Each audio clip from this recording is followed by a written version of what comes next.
Alors on fait notre retour, je vous en prie, pour reprendre là où on avait laissé. Attention, on va pas trop déborder, voilà, on va aller comme ça un peu. J'espère que on se voit, on s'entend, on s'écoute. Alors on va bien entendu partager.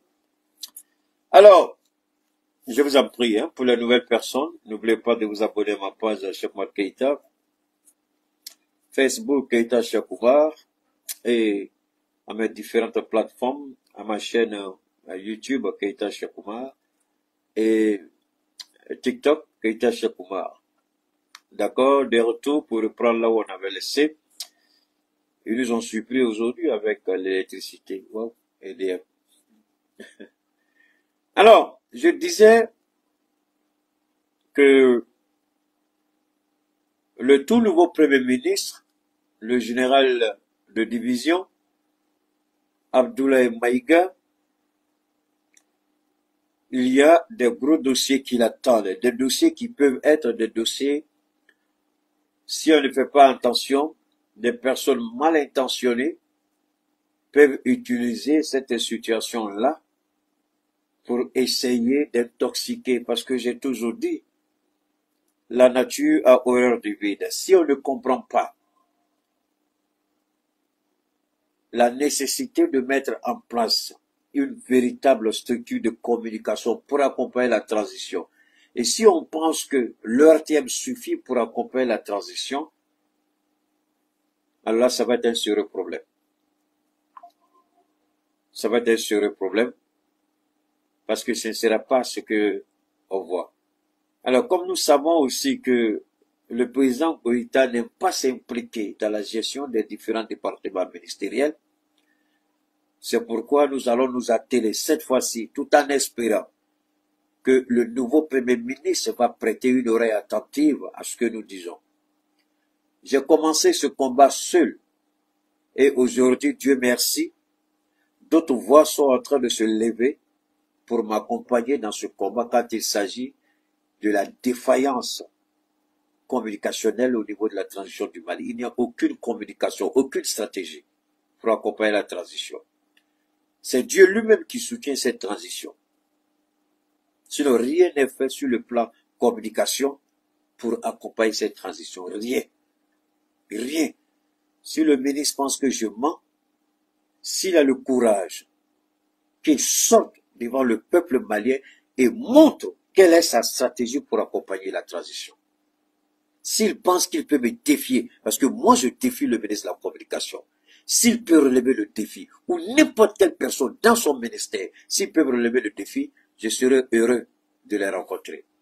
Et que le peuple malien soit témoin. Si un seul dans ce fameux ministère peut relever le défi, si l'ORTM, en dehors de défense citoyenne, peut lever la main pour dire, voilà notre stratégie qu'on a mis en place pour accompagner la transition. Si l'ORTM est capable, s'ils sont sûrs d'eux, qu'un seul journaliste ou un seul directeur de l'ORTM, qu'ils sortent pour dire, voilà la stratégie qu'on a. Il y a zéro, rien, fouille, poporo, fouille. Arrêtez de demander à participer à mes interventions. Est-ce que je vous ai dit que je veux faire direct à quelqu'un? Sors de mon truc là, je vais faire quoi? Arrête de me fatiguer là. Est-ce que je vous ai dit que moi, mon direct là, c'est pour partager avec les gens? Vous venez vous lancer ce truc là. Si ça là, ça te suffit pas, faut partir. Regardez-moi des gens qui viennent, je te connais même pas, et puis tu as venu participer à mon direct, pour dire quoi? Tu as dit quoi? Alors, c'est ça la réalité. C'est Dieu même qui est avec la transition du Mali. C'est ça la force de cette transition. Et quand Dieu est avec vous, qui peut aller contre vous? Personne. Parce que nous, on ne peut pas dire quelque chose et puis dire le contraire. Mais nous voulons interpeller la transition parce que Dieu aussi, il a sa façon d'accompagner les gens. Dieu met des gens autour de vous. Dieu ne viendrait pas dire, Monsieur le Président Assimi Goïta, j'ai mis Cheikh Oumar Keïta à tes côtés, il faut travailler avec lui. Dieu ne descendra jamais pour dire ça à Assimi, encore moins à un ministre. Mais Dieu nous a dotés d'une faculté.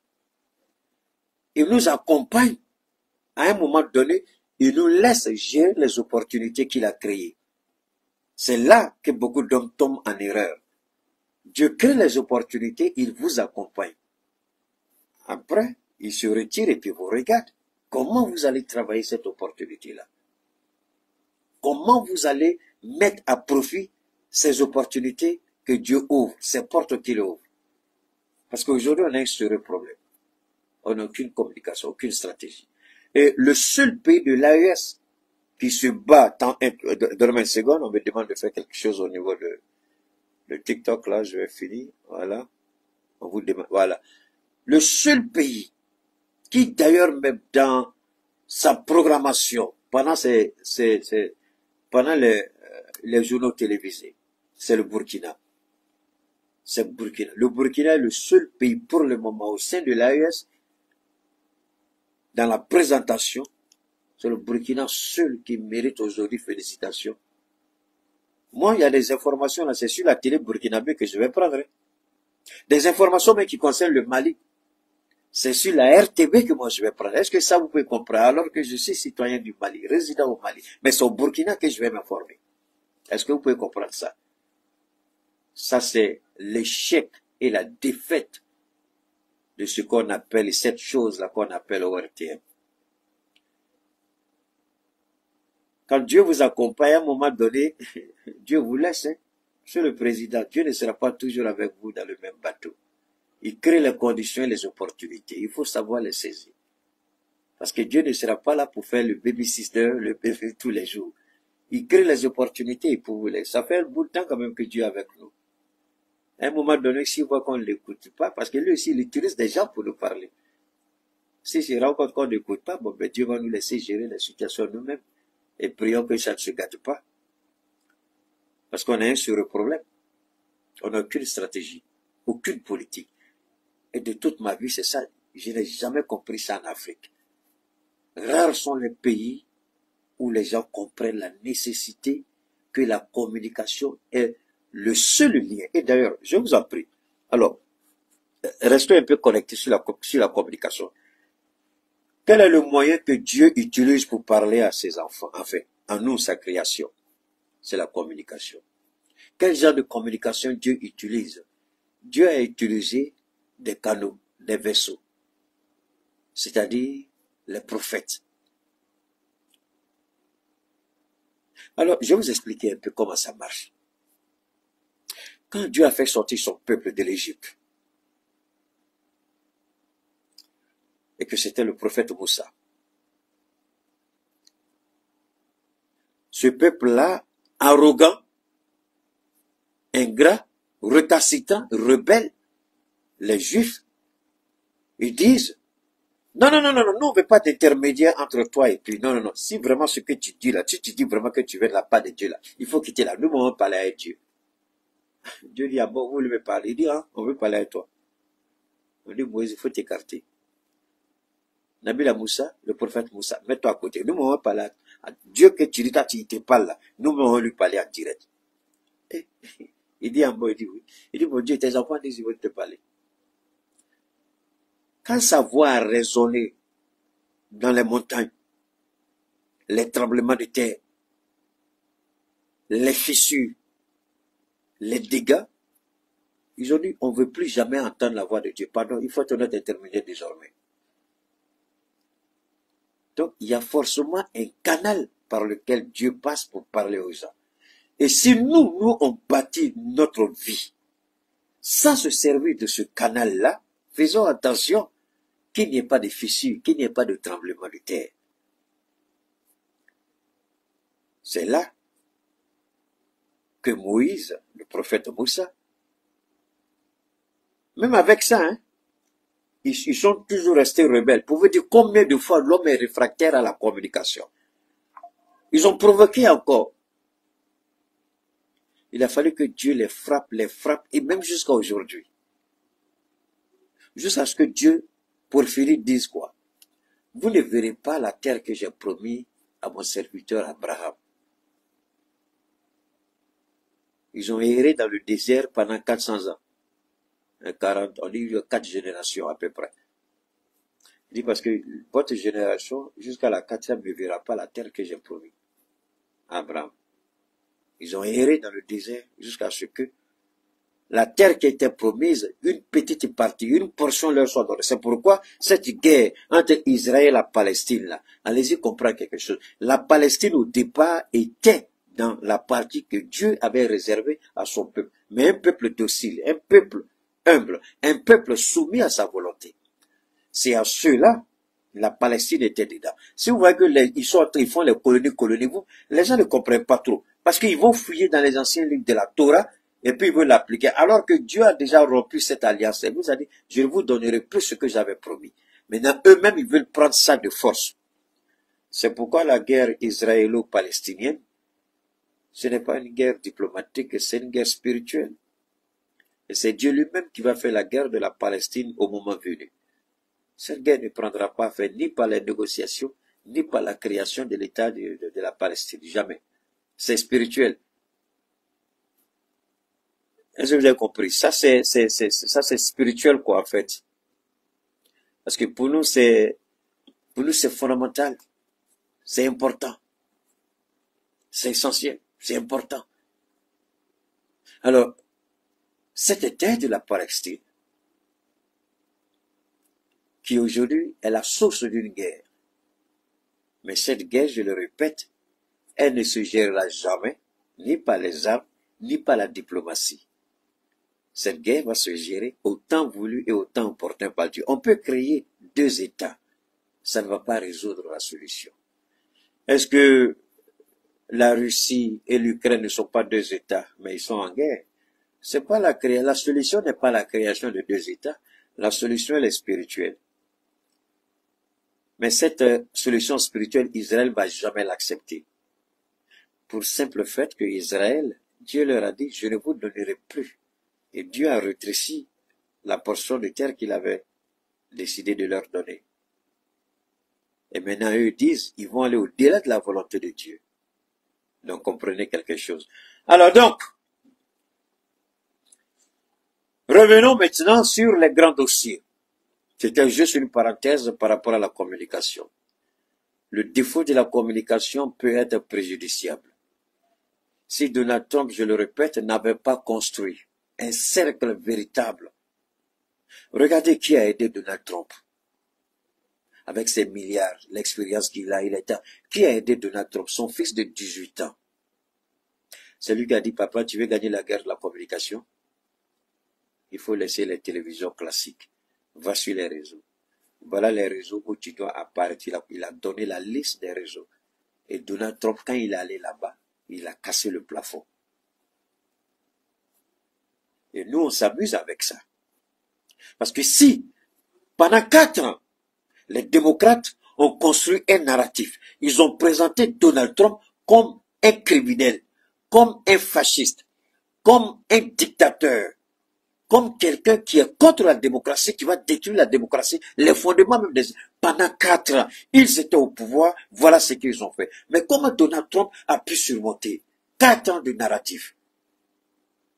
Il a fallu construire une communication.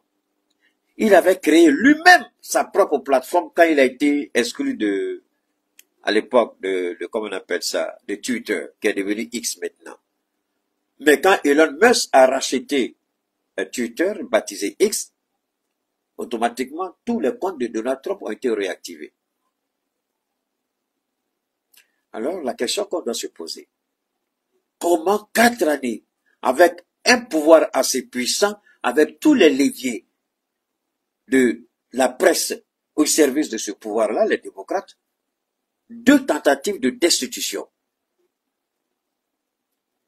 Posons-nous la question, comment il a pu résoudre la question de la communication? C'est quand son fils est entré en jeu. Son fils de 18 ans, Baron Trump.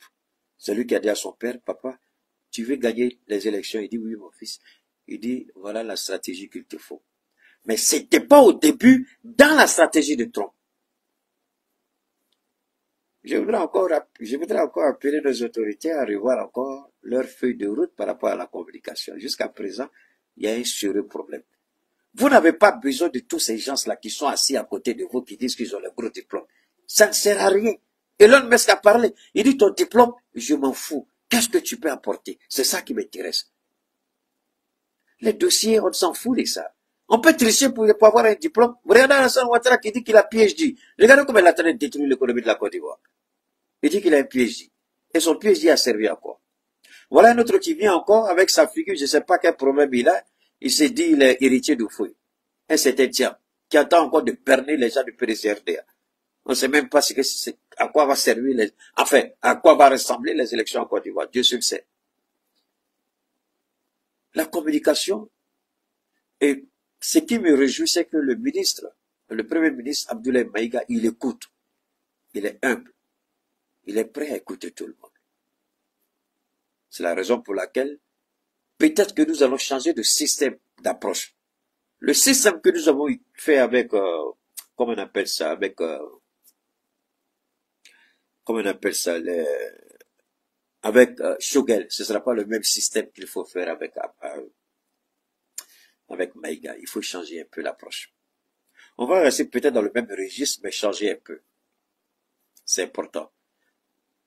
Parce que nous voulons que la transition soit une réussite au Mali. Nous voulons que les peuples de l'AES vivent cette vision. Faire de l'AES une terre de prospérité et non une terre de guerre et d'instabilité. Pour le faire, tout le monde peut jouer son rôle. Tout le monde est appelé. C'est ça qui fait rire un peu. Quand Assimi Goïta dit, tous ceux qui peuvent apporter quelque chose à cette transition, que tout le monde apporte sa modeste pierre. Mais souvent, ceux qui parlent sont, on ne les écoute même pas. Ceux qui conseillent, on ne les écoute pas.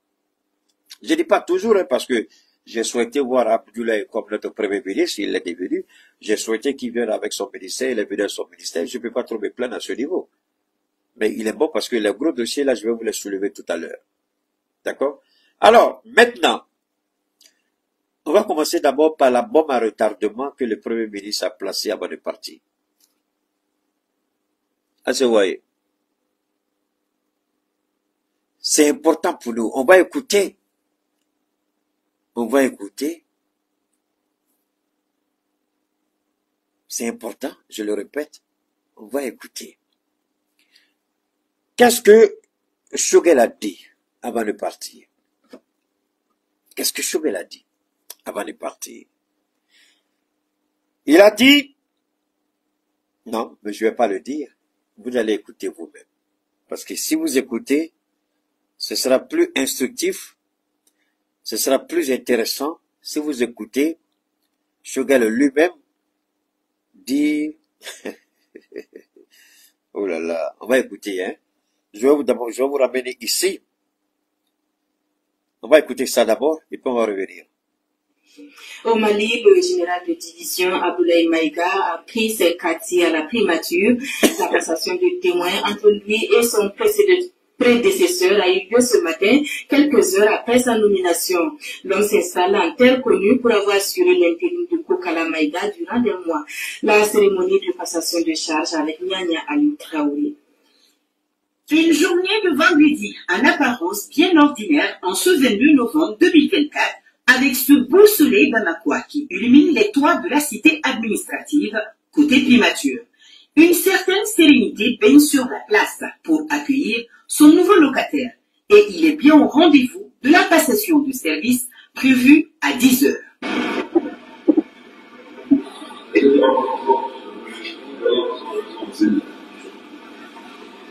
Entre les deux hommes, le contact est simple et cordial. Quant à la cérémonie de passation, elle est tout aussi brève.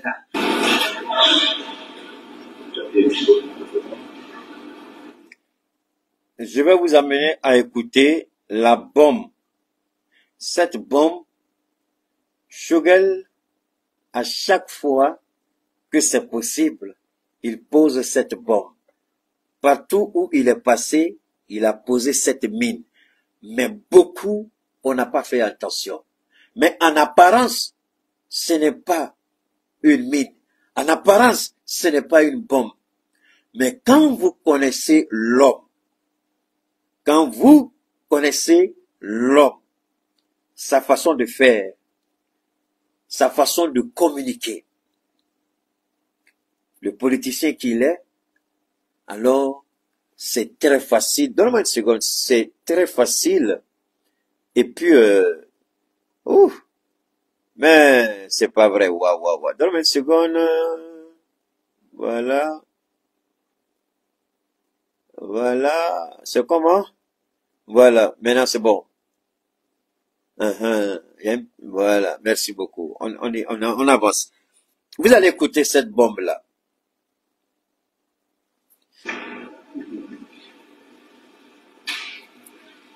Un peu de paperasse, et voilà, la main passée.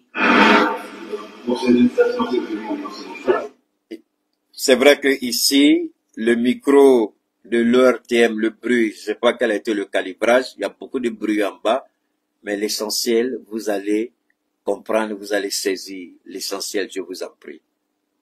Écoutez très bien. Pour les nouvelles personnes, je vous en prie, il y a une ou deux choses à faire. Premièrement, abonnez-vous à toutes les pages de Cheikh Oumar Keïta, à toutes les chaînes Keïta Cheikh Oumar, pour ne rien rater de tout ce que nous faisons, parce que nous faisons la retransmission sur toutes nos plateformes quand nous sommes en direct. Abonnez-vous, je vous en prie, c'est important. Maintenant ici, waouh. Bon, donne-moi une seconde, je vais demander aux gens de TikTok là, allez-y sur YouTube. TikTok. Hein? Où sont les gens de TikTok là? Vous allez sur YouTube, hein? D'accord? Vous allez sur YouTube, les gars de TikTok là. Ça va être compliqué, on pourra pas... Oh, pardon. Les gens de TikTok là, vous allez sur YouTube. D'accord? J'ai commis une erreur, je pensais que mon téléphone était chargé alors qu'il n'y l'est pas. Le deuxième téléphone, je sais même pas où j'ai mis ça.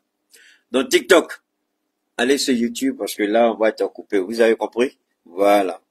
Alors, on va écouter.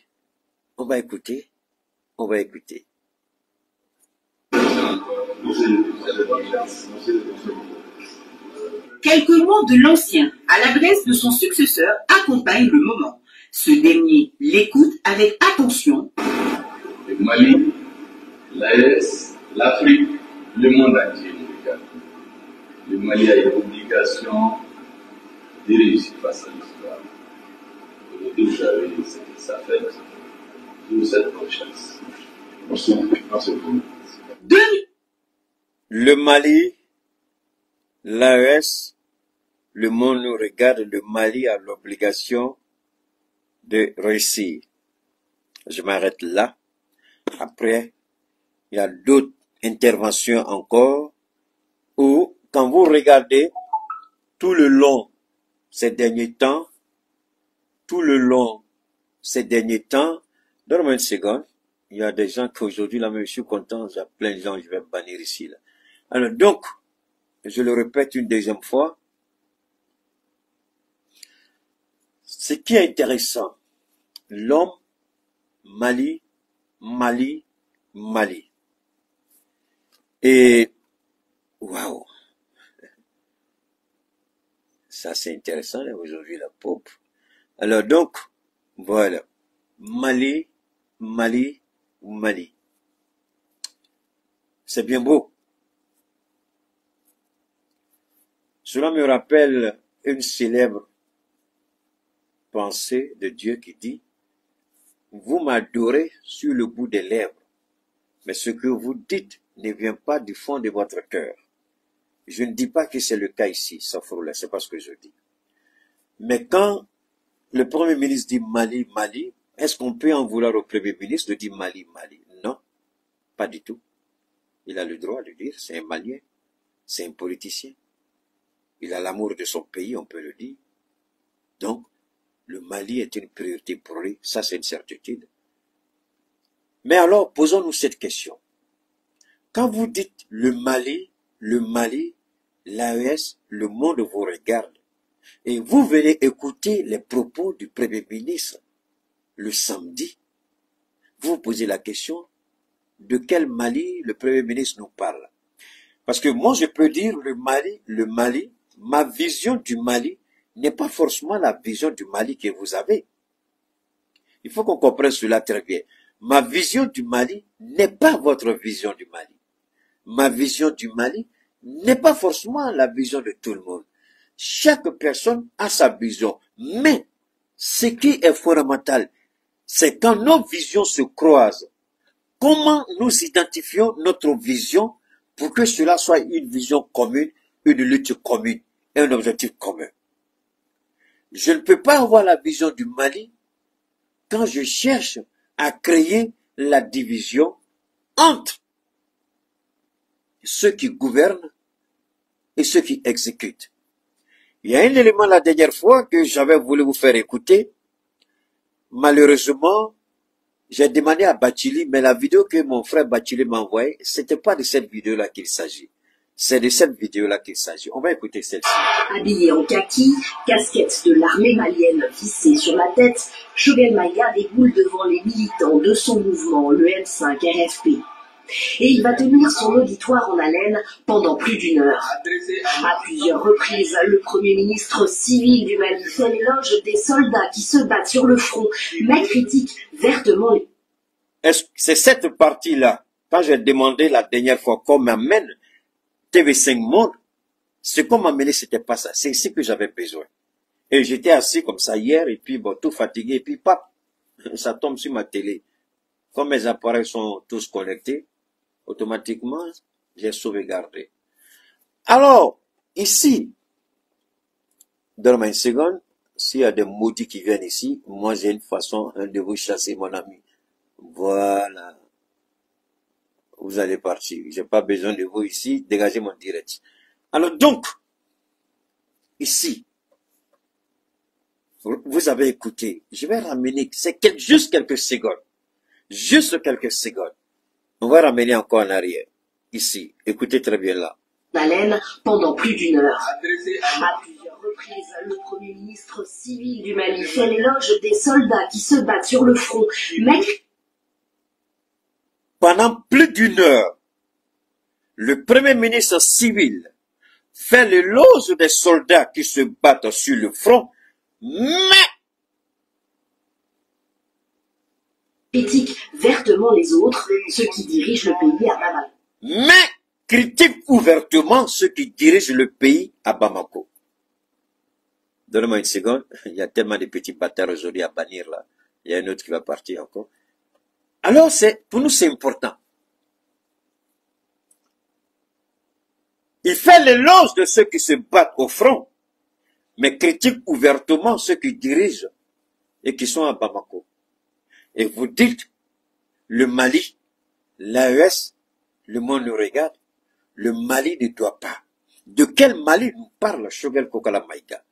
C'est la question que je pose. De quel Mali il nous parle?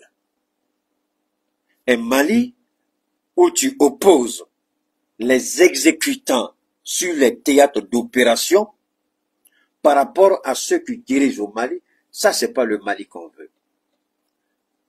Cette façon de parler, ce narratif-là, on le connaît. C'est le même narratif qui t'a opposé à l'intérieur de ton mouvement, le M5 RFP, avec d'autres leaders. C'est là, je dis, il y a une bombe. Parce qu'aujourd'hui, ce narratif-là, qui a divisé à l'intérieur du M5 RFP, qui n'a pas permis au Premier ministre sortant de pouvoir garder cette coalition qui a amené, du moins ce qu'il a amené au pouvoir, cette coalition du M5 RFP qu'il a amené au pouvoir, il n'a pas su garder ce M5 RFP.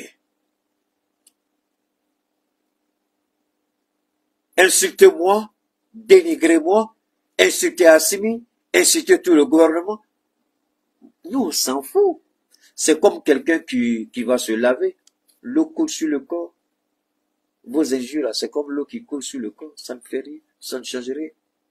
Ici, là où je dis qu'il faut faire beaucoup attention à ce Mali dont il parle. Mon ami, c'est pas Mali de la transition, pardon. Quand on parle, il faut écouter. C'est pas le Mali de la transition. De quel Mali il parle? Ce n'est pas le Mali que nous voulons. Mais c'est le Mali que lui, il a dans sa tête. Ce Mali où tu dois critiquer les autres pour faire plaisir à d'autres. À quoi ça sert toujours d'être dans une posture de dénigrement? Pendant que vous dites, regardez nos braves soldats qui se battent contre les terroristes et les rebelles. Et en même temps, vous dites, ceux-mêmes qui ont équipé ces soldats, ceux-mêmes qui ont fait tout pour que ces soldats-là retrouvent le courage de se battre, parce que ces soldats, il fut un temps où ces soldats fuyaient. Ces soldats n'avaient pas de munitions. Ces soldats-là, il y avait 10 positions sur le Kalachnikov. Et il n'y avait même pas de munitions. Ces soldats-là étaient obligés, quand ça chauffe, de jeter les treillis et puis courir, se confondre ou se fondre dans la masse populaire.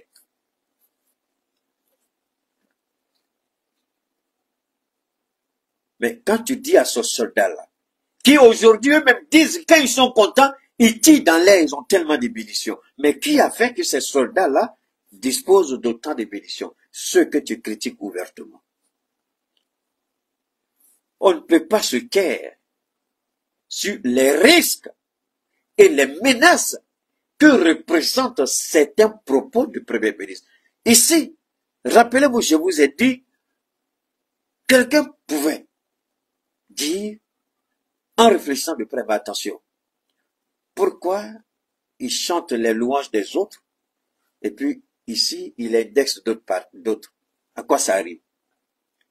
Alors que ceux qui sont sur le terrain, ce sont leurs patrons qui sont ici, ce sont les mêmes gens, ils étaient ensemble sur le terrain. Et ce qui est fondamental, moi, ce qui me fait rire, il le dit lui-même, ces soldats-là étaient sur le terrain. Ces soldats-là ont vécu. Ces soldats-là, mais quand tu dis que ces soldats qui dirigent le Mali étaient sur le terrain, ont vécu, mais ces soldats-là savent ce que c'est que le prix ultime, le sacrifice ultime. Ces soldats-là ne peuvent jamais s'amuser avec le Mali. Au regard des propos que toi-même tu tenais il y a encore quelque temps, mais si tu viens encore nous dire que ces soldats-là, tu as discuté avec eux pendant 2 ans et qu'il n'y a pas de suite par rapport à la transition. Mais de quoi avez-vous discuté pendant ces 2 ans? De quoi devriez-vous parler pendant ces 2 ans? Mais la bombe dont je parle, c'est ça, le Mali. Il présente le Mali comme étant la chose la plus importante et que tous nous allons passer, ça c'est une certitude. Mais le Mali va demeurer, ça c'est vrai. Mais maintenant, pourquoi je dis c'est une bombe? Est-ce que le fait de dire le Mali est une mauvaise chose? Pas du tout. Mais en quoi est-ce que M. Keïta, cela est une bombe? D'accord? On va écouter. Essentiellement sur la transition qui n'a pas pris fin comme prévu le 26 mars dernier. Elle a été reportée s'inédit, unilatéralement,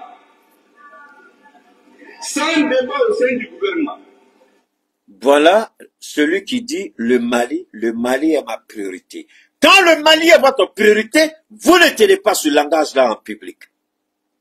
Vous lavez le linge sale en famille. Vous lavez le linge sale entre vous.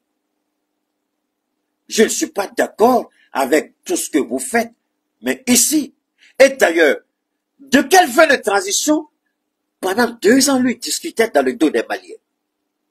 Alors, question. De quel Mali il parle, Choguel? De quel Mali il souhaite, il veut? Ici, c'est important. S'inédier unilatéralement, sans débat. Alors que celui qui construit s'arme de patience. Celui qui construit travaille dans l'ombre. Celui qui construit n'a pas besoin de loge. Celui qui construit prend les coups bas, mais construit dans l'ombre. Moi, j'ai appris une chose dans la compréhension du fonctionnement du monde. Les plus grands responsables des services de renseignement, autant pour moi, que j'ai pu pas côtoyer, mais suivre un peu les analyses qu'ils font, ils disent, les véritables artisans, ceux qui font que le pays reste le pays, ceux-là, on ne les voit pas, ils se salissent les mains. Ceux-là, on ne connaîtra même pas leur nom. Ceux qui font que le pays va rester debout, on ne les connaîtra pas. On ne verra même pas leur visage. Ils sont des inconnus, mais ils travaillent pour la survie. Est-ce que nos politiciens comprennent ce sens-là? Est-ce qu'ils ont compris quelque chose à cela? En tenant un langage, si Choguel avait ce poids politique, le même poids politique qui a fait tomber Ibeka, s'il avait ce poids politique-là, je vous jure au nom de Dieu, Assimi ne serait pas présent aujourd'hui. Si Choguel avait le même poids politique lorsque Ibeka tombait, si son mouvement avait le même poids politique aujourd'hui, Assimi ne serait jamais président. Il serait déjà tombé. Alors, de quel Mali il nous parle? De quel Mali il nous parle? Le Mali où tu sors, ça, ce n'est pas la liberté d'expression. Non. Moi, Cheikh Oumar Keïta ou n'importe quelle autre personne peut parler de liberté d'expression. Mais quand vous avez la gestion d'un gouvernement, vous n'avez plus la liberté d'expression. Je suis désolé. Votre fonction vous interdit de dire certaines choses. J'ai mon ami pharmacien qui m'a dit aujourd'hui, je suis allé, c'est un ami que souvent je m'arrête dans son truc là, et puis on cause un tout petit peu.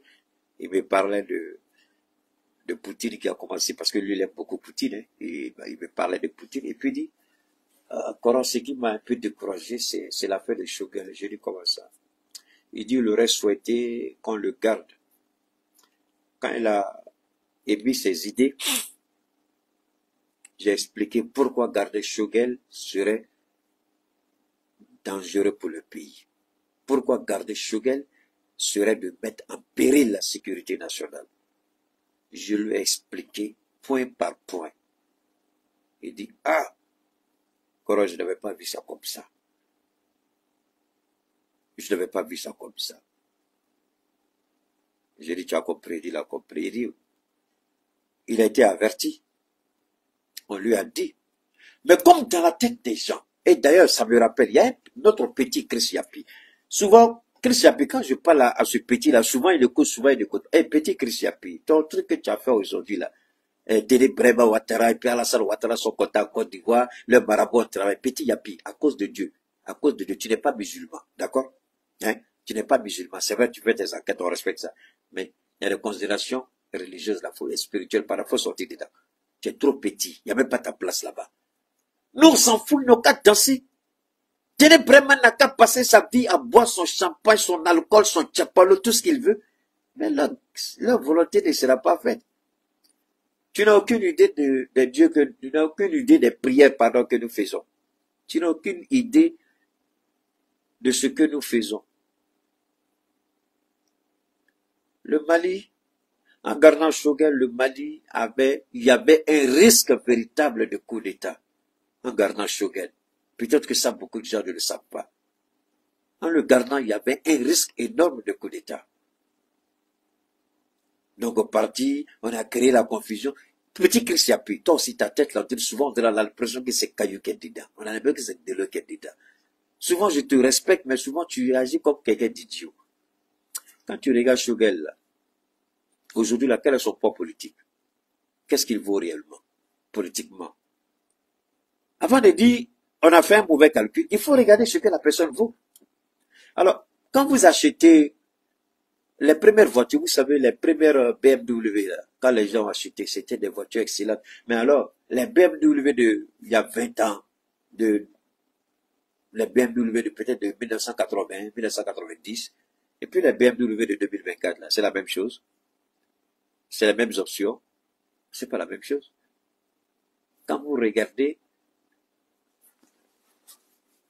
mais qu'il revienne à Air Force, ça là c'est Dieu qui détermine. Pour le moment, il ne sera plus notre premier ministre. Nous, on s'en fout qu'il revienne à Air Force, qu'il revienne avec un tracteur, qu'il revienne avec bombe atomique, qu'il revienne avec quoi que ça. Nous, on s'en fout. Pour le moment, il n'est pas notre premier ministre. Le reste, c'est pas notre problème. Tu comprends? Nous, on va avec Il n'a qu'à revenir. Qui l'empêche de revenir? C'est un fils du Mali, non? Quand vous parlez, on dirait que la volonté d'Assimi ou bien nous qui soutenons la transition, c'est que nous sommes les ennemis. On n'est pas les ennemis de Choguel. On dit il ne peut pas diriger notre transition avec une telle attitude. Un point, c'est tout. Le jour qu'il revient, il est président là, tant mieux, il n'a qu'à faire ce qu'il veut. On s'en fout qu'il revienne en force, on s'en fout qu'il revienne comme un bulldozer, on s'en fout qu'il revienne comme un tracteur, c'est pas notre problème. Pour le moment, c'est aujourd'hui qui nous correspond. D'accord? Voilà. Alors donc, quand vous dites le Mali, de quel Mali est-ce que vous parlez? Ça, c'est important. Ça, c'est important pour nous et c'est fondamental pour nous. Vous ne pouvez pas parler du Mali et puis tenir ce langage. Est-ce que vous pouvez imaginer ça? J'ai appris dans les médias que la transition a été reportée. Si c'est ça là qui va revenir à force là, je ne sais pas dans quelle planète tu vis, je ne sais pas quel Dieu tu sers, je ne sais pas ce que tu... Bon, peut-être dans tes rêves, il va venir à force, oui. Dans tes rêves, peut-être. Est-ce que vous pouvez imaginer ça? Alors, c'est celui-là qui dit le Mali est plus important que tout. Alors, il était premier ministre du Mali. Il ne parle pas ici en tant qu'un opposant. Oui, opposant, mais en sa qualité de premier ministre. Est-ce que vous pouvez imaginer ça? À qui il pose la question? C'est une question rhétorique, en fait. La question rhétorique, vous connaissez la réponse, mais vous posez quand même la question. Mais la question ici, elle est posée à qui? La question ici est posée à qui? La question ici, en réalité, c'est pas posée à quelqu'un, mais c'est une question rhétorique, comme je le dis. Il connaît la réponse, mais il la pose tout de même. Mais alors, ce qui est rigolo, c'est quoi? Pendant tout ce temps, il y a ce qu'on appelle le conseil, enfin, ici au Mali, comme je l'ai dit la dernière fois, moi j'appelle conseil de gouvernement, mais il y a le conseil de cabinet. Le conseil de cabinet qui permet au premier ministre et à ses ministres de préparer les grands dossiers. Deuxièmement, il y avait cette rencontre entre lui et le président, le mardi, je crois. Moi, je ne savais pas ça, c'est Bouma Bel qui en a parlé. Tous les mardis à 14h30, d'accord? Tous les mardis à 14h30, il avait une rencontre avec le président pour préparer le conseil des ministres, puisqu'il y avait le conseil des cabinets. Après le conseil des cabinets, je crois que le président se voyait, ils font le point, et puis le mercredi, ils font leur conseil de ministres. Donc, il y avait tout ça. Il y avait le conseil de cabinet. Ça, personne ne peut dire c'est faux parce que son petit, comment on appelle ça là, il y a un de ces petits là, celui qui était sorti pour insulter Abdoulaye Maïga à l'époque, on l'a arrêté, on l'a mis en prison.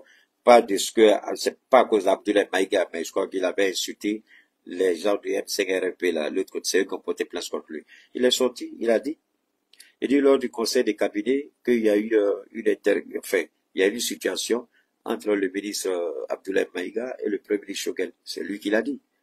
Donc ça veut dire que il y avait des conseils de gouvernement ou conseils de cabinet. Mais en plus de ça encore, il y avait une rencontre entre le président et son premier ministre. Et c'est ça qui a choqué le président Assimi Goïta.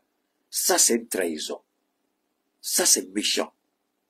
Vous tous là, hein, avec vos gueules qui puent la merde là, vous qui venez m'emmerder ici, Choguel là. J'ai pris Dieu, ce que Choguel a fait à Assimi, et que Dieu connaît la réalité, Dieu connaît la vérité. J'ai pris Dieu que dans votre vie minable là, qu'on vous fasse la même chose. Que votre vie minable là, n'est-ce pas? Que quelqu'un vous rende au centuple ce que vous pensez qu'il est fait.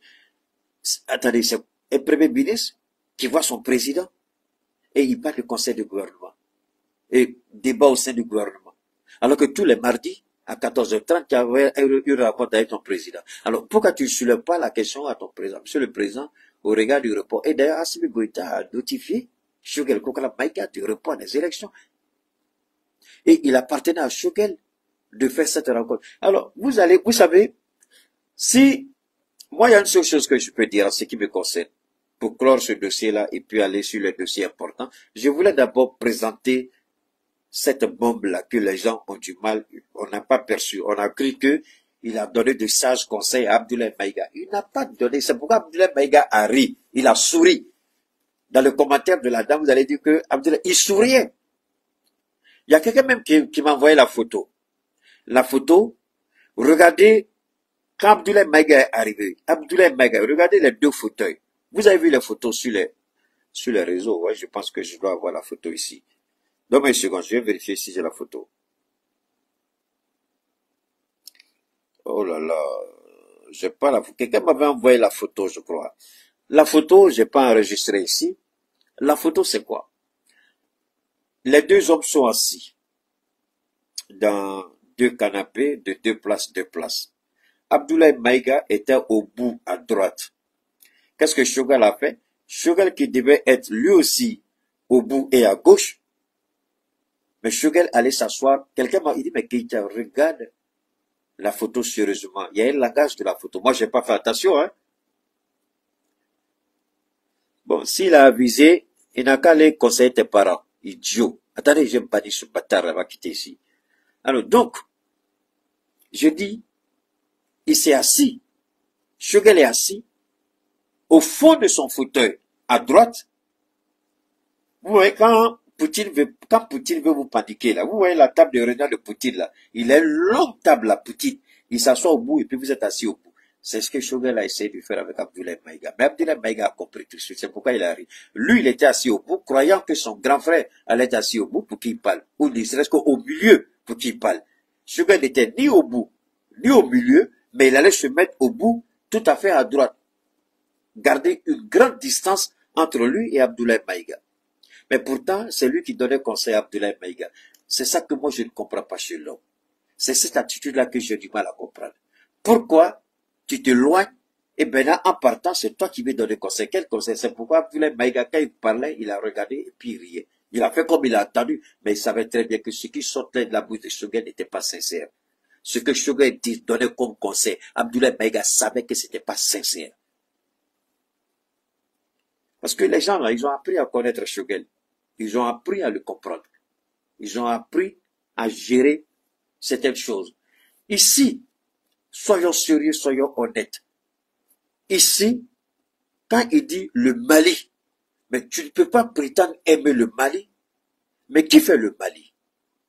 Le Mali est une entité politique, une entité territoriale, juridiquement et sur le plan constitutionnel. Je répète, le Mali est une entité territoriale, juridique, constitutionnelle. Une dernière fois, le Mali est une entité territoriale. Cette entité territoriale appelée État souverain n'existe que parce que il y a des enfants de ce pays-là. Le Mali en tant qu'entité, en tant que territoire, n'a de sens que s'il y a des hommes qui vivent sur le territoire malien. Et ces hommes-là sont appelés des Maliens. Parce qu'ils vivent sur le territoire malien. Mais maintenant, c'est quoi? C'est bien beau de dire, le Mali reste, les hommes passent. Le peuple demeure, les hommes passent. Alors, posez-vous cette question. Attendez. Mais le peuple là, ce sont les hommes. Mais comment si les hommes passent et puis le peuple va rester? Parce qu'il y a ce qu'on appelle le processus de procréation. Parce que nous épousons des femmes, une femme, deux femmes, trois femmes, quatre femmes, et puis nous faisons beaucoup d'enfants, 10, 15, 20. Donc tant que nous faisons des enfants, ces enfants-là peuplent le pays. C'est eux qu'on appelle peuple, population. Mais celui qui est à l'origine, par exemple, de 10, 15, 20 enfants, il est mort il y a longtemps. Nos parents sont morts. Moi, je suis orphelin de père et de mère il y a longtemps. Mon père et ma mère ne sont plus. Mais je suis là. Mais mon père vit à travers moi.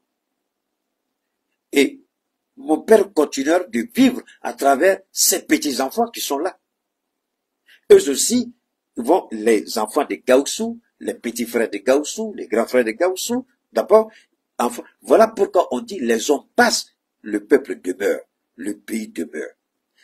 Donc, sinon, qui constitue le peuple là? Ce sont les hommes. On peut se dire, ah ben si les hommes passent, comment le peuple peut rester? Parce que nous procréons. Il y a le processus de procréation qui fait que le peuple est là. Mais le jour qu'il n'y aura plus de processus de création, c'est fini. Si les hommes meurent, le peuple aussi va mourir. Voilà pourquoi nous combattons l'homosexualité. L'homosexualité ne rentre pas dans cette procréation. L'homosexualité ne rentre pas dans la pérennisation, dans la continuité de l'espèce humaine. Donc, si nous acceptons que le Mali demeure, c'est parce qu'il y a des habitants du Mali. Mais vous ne pouvez pas faire l'éloge d'une partie des habitants du Mali et puis indexer d'autres habitants du Mali. Alors que vous avez la possibilité, vous, en tant que dirigeant, vous, en tant que responsable, vous avez la possibilité, si vous n'êtes pas d'accord avec la manière dont le pays est dirigé, vous avez la possibilité de vous faire entendre. Mais vous ne l'avez pas fait. Vous ne l'avez pas fait. Vous avez la possibilité tous les mardis de parler à le président. Vous n'avez jamais discuté de quoi que ce soit. C'est ça qui a tué Assimi Goïta. C'est ça qui a blessé Assimi Goïta. Il dit, mais c'est pas vrai. Donc tout le temps que le monsieur venait me voir, il avait une arme derrière son dos. Quelqu'un que j'ouvrais mes mains pour le recevoir, mes bras pour le recevoir, lui, il avait une arme cachée dans son dos. Donc un moindre pas, il allait me tuer. Mais c'est comme ça que le président, c'est comme ça que ces militaires-là, mais c'est pas vrai. Comment il peut faire ça? Personne. Donne-moi une seconde. Il y a des idiots qui m'énervent ici, là. Donne-moi une seconde.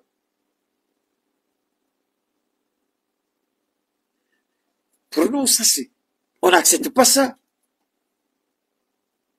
Comment vous venez me voir tous les jours, on parle. Vous ne vous êtes jamais plaint de quoi que ce soit.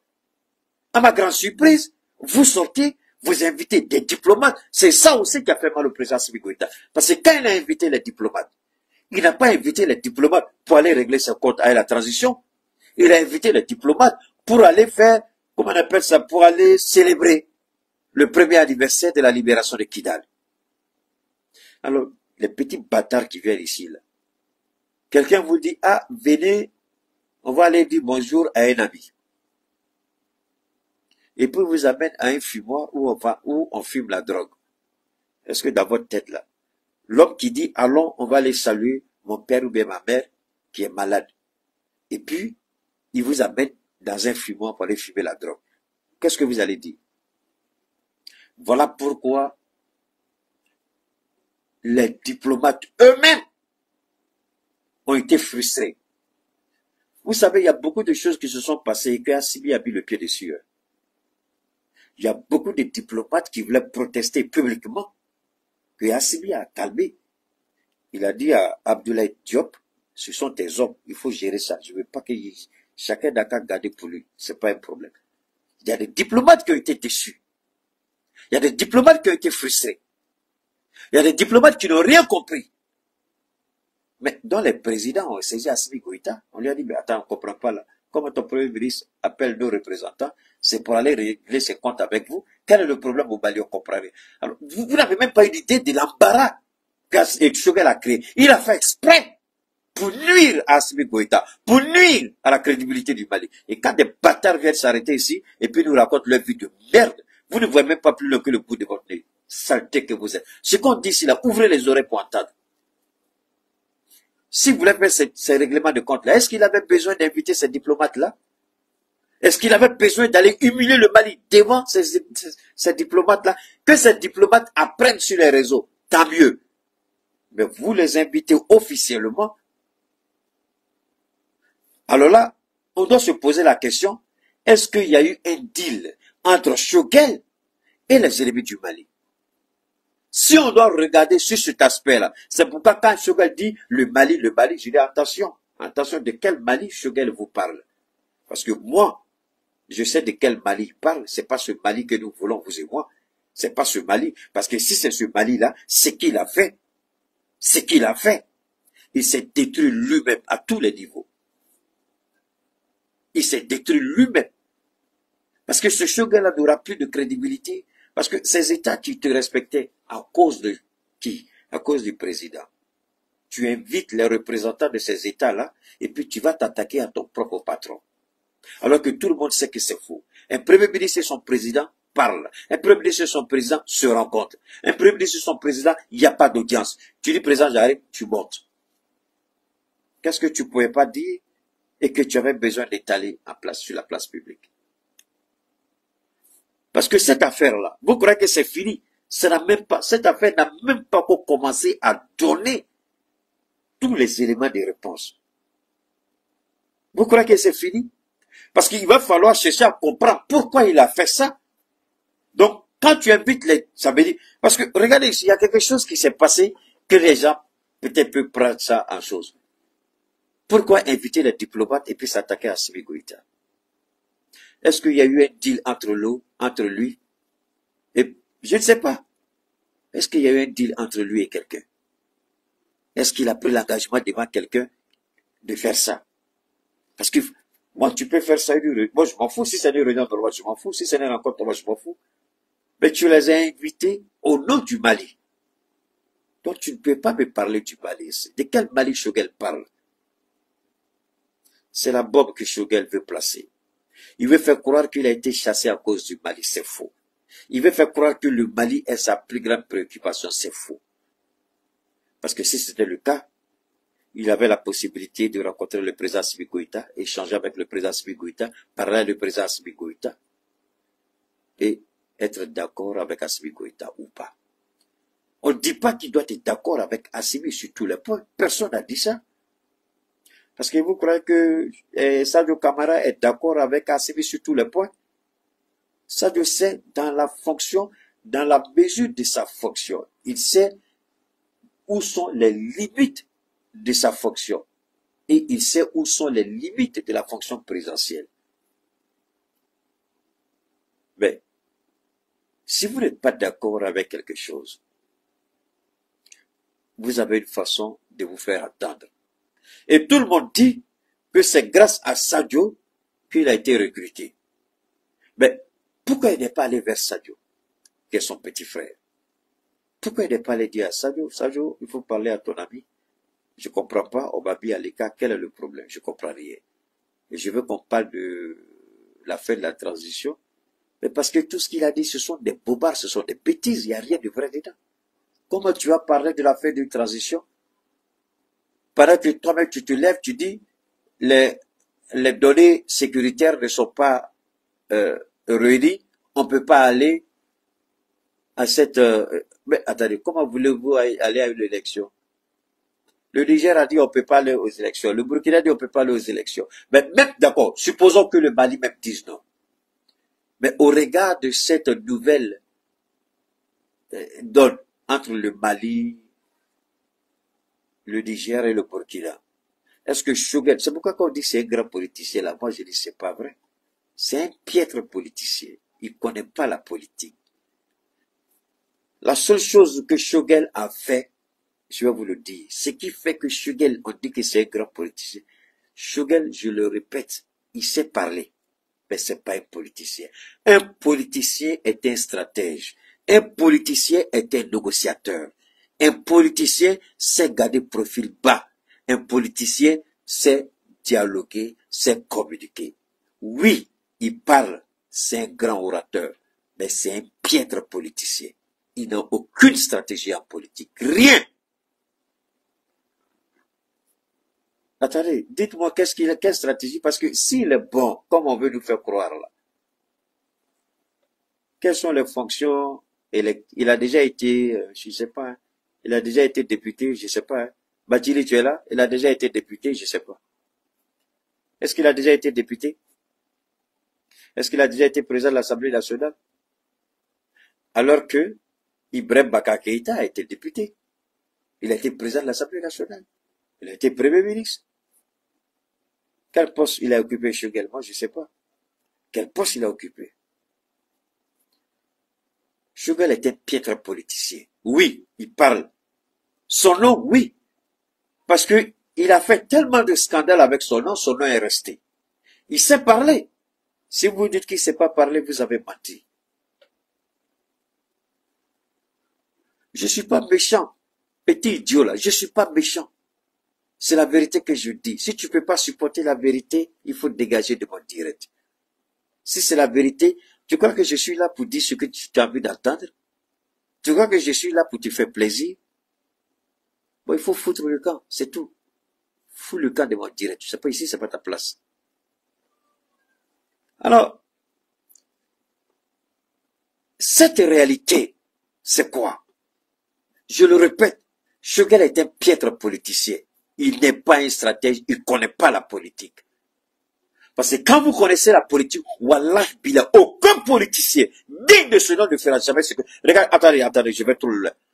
Les Ivoiriens, vous allez fermer la gueule, ceux qui avaient insulté Soro Guillaume. Regardez Soro Guillaume. Il a été président de la FECI. Il a été rebelle.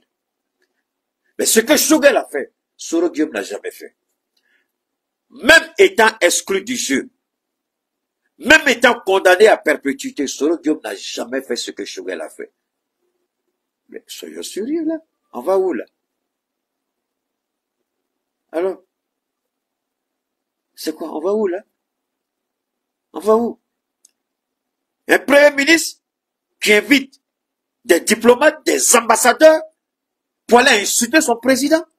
Et vous me dites, c'est un politicien? Maudit ceux qui disent ça. Il n'est rien, il connaît rien. Parce que s'il connaissait, il n'allait pas faire ce qu'il fait.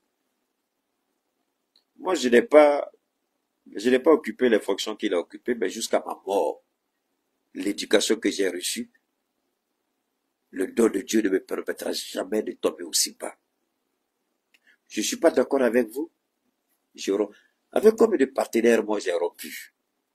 Je ne suis jamais venu ici. C'est quand tu veux t'attaquer à moi, je te montre que je suis un as des réseaux. Avec combien de partenaires, moi, j'ai rompu? Sans que je les jette des flèches à quelqu'un. Personne. Mais je suis là. Est-ce que vous avez besoin? Est-ce que c'est forcé d'être Premier ministre? Est-ce que c'est forcé?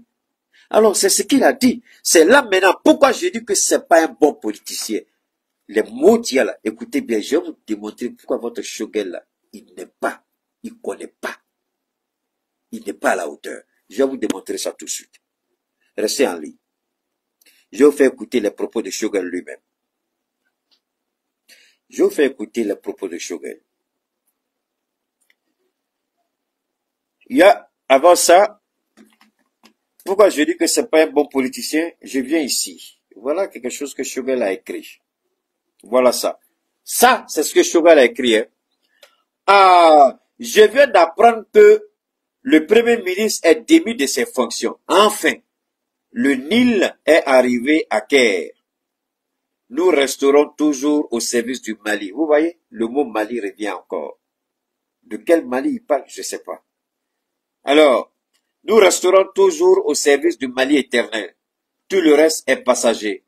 Merci au président de la transition. Voilà un Premier ministre qui parle. Ah, je viens d'apprendre que le Premier ministre est démis de ses fonctions. Ça, c'est Choguel qui écrit. Je viens d'apprendre que le Premier ministre est démis de ses fonctions. Donc, il ironise. C'est pourquoi vous avez vu cette distance entre lui et Abdoulaye Maïga à la primature. Il allait s'asseoir au bout pour éviter d'être proche d'Abdoulaye Maïga. C'est là, vous me dites que ça, c'est un politicien. Est-ce que dans votre tête, là, c'est l'eau qui est dedans, ou c'est le cerveau qui est dedans, ou c'est caillou qui est dedans, ou c'est caca qui est dedans? Voilà celui qu'on appelle un politicien. Ça, là, c'est un politicien qui fait ça. Ça, là, c'est un as en politique qui fait ça. Vous croyez vraiment? Ça, c'est petit. Je vous fais sortir autre chose encore. On va rester là, on va parler. Ici, je vais vous ramener ici. Je vais essayer rapidement. Je vais revenir ici. Voilà. Je vous fais écouter ça. D'accord? On va écouter ça là. Le président du CNT est venu chez moi ici. Ah, il m'a dit, grand frère, avec ton absence, on a compris beaucoup de choses. Bon, vous voyez, c'est ça qu'on dit que Choguel est grand. Voilà le narratif de Choguel. Il se positionne comme quelqu'un d'incontournable. Mais il oublie ici que quand Maliki Diao est allé le voir, c'est le même Maliki Diao que ces vidéomans ont insulté matin, midi, soir. C'est le même Maliki Diao dont l'entourage est sorti pour dire qu'il a fait un AVC. Le conseiller direct de Maliki Diao, Abder, quelque chose au Maïga, le petit Maïga de CNT là, qu'est-ce qu'il n'a pas dit de Choguel? Alors, quand vous l'écoutez parler de Maliki Diao, il fait ici, il est fort dedans. Et là, il se fait filmer, il met sur les réseaux comme quoi il est incontournable. Ah, mais c'est pas fini. Un premier ministre, un homme en politique, il parle pas comme ça. Wallahi billahi, jusqu'à ma mort, je parlerai ça. Il y a des choses, un politicien doit savoir se taire. Un politicien qui parle trop, est un piètre politicien. Il vaut rien, il connaît rien. Il parle trop pour masquer ses carences. Il parle pour qu'on ne voie pas qu'il n'est pas à la hauteur. Il parle pour berner. On connaît comme un politicien. Je vous en prie. J'ai pris des analphabètes et puis je les ai mis dans un fauteuil. Je répète, j'ai pris un analphabète et puis j'ai mis dans le fauteuil.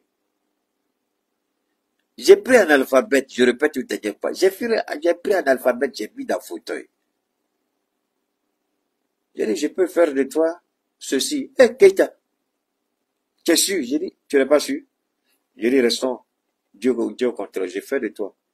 Et je l'ai mis dans le fauteuil. Mais quand il a trahi, j'ai dit, tu as mal fait. Tu crois que moi, tu veux me faire du tort? Pour moi, là, c'est Dieu donné. Mais Dieu va t'humilier au moment opportun. Il a été humilié, on l'a chassé comme un malpropre. Moi, là, je parle pas beaucoup. Un premier ministre qui parle, je vous en prie, on n'a qu'à se respecter. Le pouvoir, c'est pas comme ça. Mais c'est comme ça la vie du Shogel. C'est ce qui fait qu'il a cette renommée-là. Ce qui fait qu'il s'en soudaine parce qu'il parle. Il parle et il parle. Ah, il parle. Si c'est parler là seulement, il fait des... Avec moi. Avec moi. Vous êtes politicien et ça. Donnez-moi, attends, il y a un petit bâtard qui est là, pour que je bannis plein de gens, voilà. Pour nous, c'est important. On a compris que la ligne qu'on a tracée ensemble, on a tous intérêt à rester sur cette ligne. Donc maintenant, tu vois, regardez bien, hein? Maliki Diaw est venu me voir, on a compris la ligne qu'on a tracée. Vous voyez, et puis, quand vous connaissez la psychologie de l'homme, quand il parle tout de suite, vous voyez où il va aller. Et tout le temps que Shogel, depuis qu'il a la primature, c'est ça. La question n'est pas de dire, il faut rester sur la ligne. C'est pas ça le plus important. Le plus important, c'est de réaliser ce que le peuple malien attend de vous. C'est pas de rester sur la ligne, mais c'est de faire ce que le peuple attend de vous. Ça, c'est la différence entre un politicien pragmatique et un politicien théoricien. Shogel est un politicien théoricien, il n'est pas pragmatique. Le pragmatisme vous oblige à faire ce que vous devez faire. Et ici, on va continuer de l'écouter. Et vous, depuis deuxième, on a compris qu'on a une carapace. Donc, c'est un premier ministre civil qui a la carapace d'un président militaire. Mais la carapace, là, ça veut dire quoi? Je vais casser le code de carapace. Vous voulez que je casse le code de carapace? Ok. Mettez-le. Si vous voulez que je casse le code, là, écrivez casse le code de carapace, là, je vais casser. Personne n'a décortiqué ça, non? Je serai le premier à décortiquer ça pour vous. Écrivez. Casse le code Keita. Écrivez. J'ai cassé le code tout de suite. Le code là, lui-même il peut pas, parce que lui-même il sait même pas que je connais ça. C'est pourquoi j'ai dit, il s'assoit avec moi, wallah, billah, toi là. Écrivez seulement, arrêtez les commentaires, écrivez, casse le code. Je vais casser le code tout de suite. Casser le code, d'accord. Casse le code, d'accord. Je casse le code tout de suite. Le code c'est quoi? Le code c'est quoi?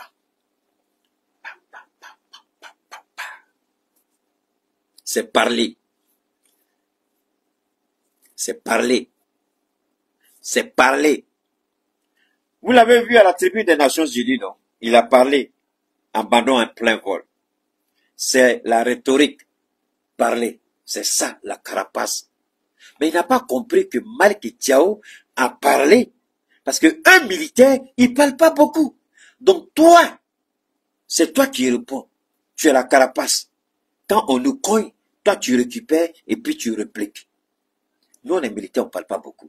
Mais toi, tu es politicien, il faut parler. Mais lui-même, il ne sait pas comme ça, c'est un piège. Parce que souvent, tu parles, et tu vas dire des choses que tu n'as pas envie de dire. C'est ce qui est arrivé le samedi. Donc, la carapace, là, le code, c'est parce que Shogel parle beaucoup. Et c'est ce que j'ai dit tout à l'heure, c'est un bon orateur. Et c'est ce que Maliki Diaw a dit. Quand Maliki Diaw dit que Shogel est une carapace, c'est la même chose qu'il a dit. Shogel est un bon orateur. C'est tout ce que Maliki Diaw a voulu dire. Il dit, Coran, tu es un bon orateur. En un mot, le code véritable de carapace, c'est un bon orateur. Celui qui parle beaucoup, celui qui sait parler à Bana. Vous va dire, c'est pas vrai. Dja Keita Kala, il me connaît mieux que je pense. Le gars, il est dangereux. Hein, tiens, toi, il m'a. Keita Kala, ça va la Kala, comment? Koro, Sugar, le Kala, comment toi, il ni a befo malon tina la metuni a toto a teto ile Sugar il y a t'entends a teto il y a befo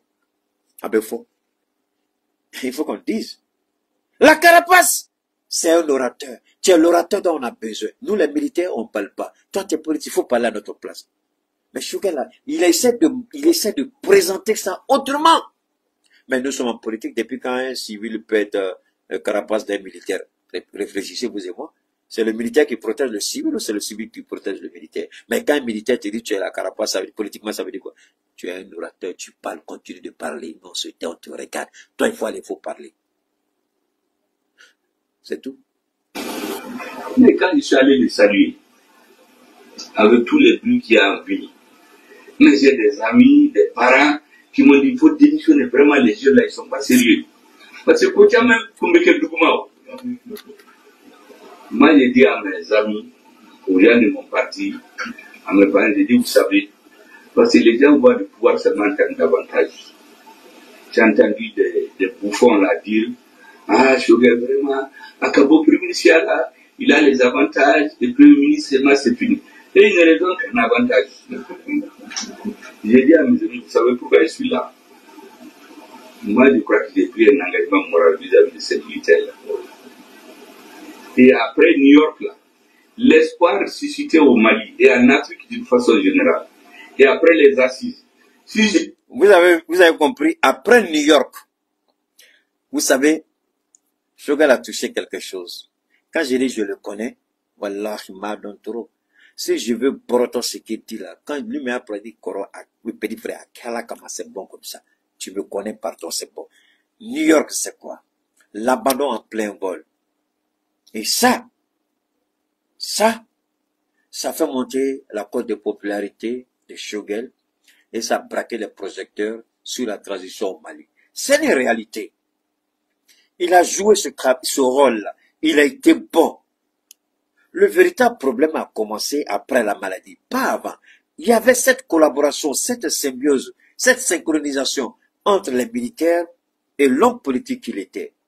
Mais c'est quand il y a eu le deuxième remaniement, où des ministres ont été changés, et puis il a commencé à dire qu'il n'a pas choisi de ministres. Je crois qu'il y a plein de ministres du M5 qui ont été mis à la porte. Il n'a pas accepté. Et puis sa maladie, où Abdoulaye Maïga pendant 4 ans est monté au créneau, il a fait un travail extraordinaire. Et puis quand il est revenu au regard de sa santé, on lui a dit, il faut aller, ils ont demandé au président de le décharger. Et cette décharge, il a mal compris, il a commencé à parler. À combien de reprises, vous êtes tous témoins, combien de reprises j'ai essayé de dire, combien de fois j'ai essayé de dire, s'il vous plaît, combien de fois, moi je dis, Sugar, il faut arrêter. Sugar, il faut arrêter. Si tu n'arrêtes pas, il me dirait tortier. Si tu n'arrêtes pas, il me dirait tortier. Mais le président, Sugar n'a pas écouté. J'ai dit, tu n'as pas besoin de faire ça. Tu n'as pas besoin, Sugar. Ça, c'est une réalité. Donne-moi un second, je suis en train de regarder. Voilà. Ok, c'est bon. Voilà. On dit, mais il faut arrêter. Mais il a continué. Il a continué. Mais tu es en train de te piéger toi-même. Il me dit, il n'a pas écouté. Il dit, le Premier ministre parle pas trop. Il dit, tu parles trop. Chaque opportunité, bon. La goutte d'eau a fait déborder le vase le samedi. Et tout le monde a vu. Il quitte maintenant pour des raisons de santé. Je sais qu'au début, il n'y a pas de problème. Mais ce qui va arriver, c'est possible. Je ne dis pas ce qui va être fait. C'est possible que je vais être assis. Je vais voir le bateau en train de... Bon, vous voyez, c'est ça qui est dangereux ici. C'est ça qui est dangereux. Et le Mali dont il parle, moi je veux savoir c'est de quel Mali il parle. Parce que le Mali dont il parle, lui, il se voit au centre de ce Mali. Le Mali dont il parle, lui, il se voit à la manœuvre. Le Mali dont il parle, lui, il se voit en tant que celui qui détient le plein pouvoir. Les militaires, il faut qu'ils retournent au front. Les militaires, c'est pas leur place le palais. Le militaire, leur place est sur les théâtres d'opération. C'est comme ça que lui voit le Mali croix. Mais les militaires, là, avant qu'ils soient des militaires, ce sont des Maliens. Avant qu'ils ne soient des militaires, ce sont les enfants, les frères, les voisins, les époux, le papa de quelqu'un. Ces militaires-là sont pas quittés au ciel pour tomber. Ils sont issus d'une famille. C'est des gens qui ont décidé par amour pour la patrie de donner leur vie, si nécessaire, au prix du sacrifice ultime pour préserver l'intérêt de ce pays, la souveraineté de ce pays, la dignité de ce pays, l'indépendance de ce pays. Ils sont prêts à donner leur vie. Et combien ont donné leur vie pour que ce pays-là reste debout et droit dans les bottes? Les militaires, ce ne sont pas des extraterrestres. Les militaires ne sont pas venus d'un autre monde. Demain matin, mon fils, il peut dire, papa, j'ai envie d'être militaire. Papa, j'ai envie d'être militaire. Mais avant qu'il ne soit militaire, il est le fils de Cheikh Oumar Keïta. Avant qu'il soit militaire, il est d'abord un Malien. Avant qu'il soit militaire, il est un être humain.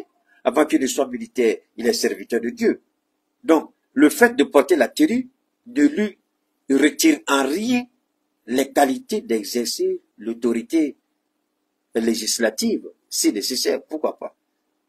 Il ne faut pas voir les militaires en termes de, mais il faut les voir comme étant des compatriotes, comme étant des Maliens, comme étant des patriotes. Et puis d'ailleurs, il n'y a pas plus patriotes que les militaires qui décident de sacrifier leur vie pour la... Alors, ils décident de sacrifier leur vie si nécessaire pour le pays.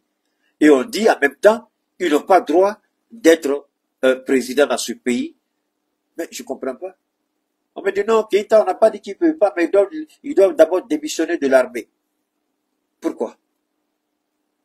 Mais attendez, ce qu'Assimi Goïta a fait avec ses frères d'armes pour préserver des vies humaines, vous ne trouvez pas que c'est quelqu'un à saluer?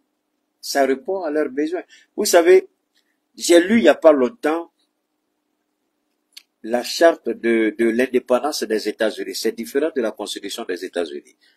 Dans la charte de la proclamation des États-Unis, il est écrit, je vous avais dit ça une fois. La dernière fois, j'ai vu le monsieur, mais j'avais préservé, j'ai dit, je vais vous faire écouter son truc. Il est écrit au paragraphe 2 que si le gouvernement des États-Unis n'obéit pas ou ne respecte pas ses engagements, qu'il est demandé à la population, au peuple américain de se soulever pour destituer le président. C'est écrit dans la déclaration d'indépendance des États-Unis. Le peuple doit se lever pour destituer le président. Mais dans la Constitution, il est dit, c'est quoi, c'est le 25e amendement. La dernière fois, je disais 5e, mais c'est pas ça, c'était le 25e amendement. Il est dit clairement que si le président est inapte, ben, le 25e amendement, pas du président, mais la déclaration d'indépendance dit si le gouvernement. Donc, vous voyez, l'interprétation est différente. La Constitution dit, le 25e amendement de la Constitution dit, le président, si il ne peut plus assurer ses fonctions de président, il faut le remplacer, il faut le destituer. Maintenant, la déclaration d'indépendance dit, si le gouvernement ne répond pas, c'est par rapport à ça qu'il y a eu cette interprétation entre ceux qui ont attaqué Donald Trump par rapport, vous vous rappelez, quand la population est rentrée au Capitole en 2020, c'est là, ouais, en 2020, ils ont dit, alors que c'est, mais le gars, ils ont sorti les documents, dit, voilà ce que les documents disent. La déclaration d'indépendance, voilà ce que ça dit. Donc, ils n'ont rien fait. Ils n'ont rien fait de mal. Je ne dis pas, ça c'est pas pour nous, ça c'est pour les États-Unis. Ça c'est dans leur déclaration d'indépendance. Il y a deux. Le 25e amendement qui dit qu'il faut destituer le président et la déclaration d'indépendance qui dit qu'il faut renverser le gouvernement. C'est clair. Il dit qu'il faut renverser le gouvernement. Mais c'est eux qui se disent pays des droits de l'homme. Hein. Ça c'est inscrit chez eux. Alors ici, ce qui est un peu paradoxal, je vais remonter un autre élément de Choguel encore. Je vais revenir ici encore. On va écouter. Il a dit quelque chose ici. Le président du CNT est venu chez moi ici. Écoutez. Il m'a dit, grand frère, avec ton absence, on a compris beaucoup de choses. On a compris que la ligne qu'on a tracée ensemble, on a tous intérêt à rester sur cette ligne. Et pour le deuxième, on a compris qu'on a une carapace. Mais quand je suis allé le saluer, avec tous les buts qu'il y a en ville. Mais j'ai des amis, des parents qui m'ont dit, il faut démissionner. Vraiment, les jeunes là, ils sont pas sérieux. Normalement, ici, je suis en train d'abord de vous faire voir la crédibilité de la moralité de l'homme. Pour le moment, je ne souhaite pas que Dieu m'en préserve. Mais à travers ses propos, écoutez-le.